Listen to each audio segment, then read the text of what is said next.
যুক্তরাষ্ট্রের president Donald Trump গাজার জন্য যে ইন্টারন্যাশনাল স্ট্যাবিলাইজেশন ফোর্স বা আন্তর্জাতিক স্থিতিশীলতা বাহিনী গঠনের পরিকল্পনা করেছেন তার অংশ হতে আগ্রহ প্রকাশ করেছে বাংলাদেশের অন্তর্বর্তী সরকার। জবাবে যুক্তরাষ্ট্র জানিয়েছে তারাও গুরুত্বপূর্ণ এ বিষয়ে বাংলাদেশের সঙ্গে একযোগে কাজ করতে আগ্রহী। সরকারের জাতীয় নিরাপত্তা উপদেষ্টা খলিলুর রহমান ওয়াশিংটনে যুক্তরাষ্ট্রের রাজনীতি বিষয়ক under secretary of state Alison Hooker ও সহকারী পররাষ্ট্রমন্ত্রী পল কাপুরের সঙ্গে বৈঠকে আগ্রহের কথা প্রকাশ করেছেন বলে জানিয়েছে প্রধান উপদেষ্টার প্রেস উইং। তবে মার্কিন প্রশাসনের দিক থেকে এসব বিষয়ে কোনো তথ্য প্রকাশ করা হয়নি। গাজায় ডোনাল্ড ট্রাম্প প্রস্তাবিত বাহিনীতে বাংলাদেশ যোগ দিতে আগ্রহী সরকারের পক্ষ থেকে এটি প্রকাশের পর এ নিয়ে নানা ধরনের আলোচনা শুরু হয়েছে।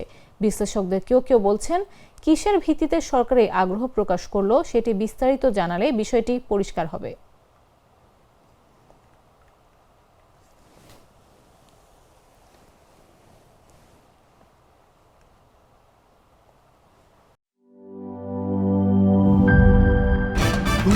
ভয় পাস না, এটা কসমিক ডোজ। শব্দের আরেক নাম কসমিক ডোর। এর ওয়াল থিকনেস ও রিপ থিকনেস বেশি থাকায় এটাকে 50 বছরেরও বেশি। কসমিক ডোর, নিশ্চিন্তে 50 বছর।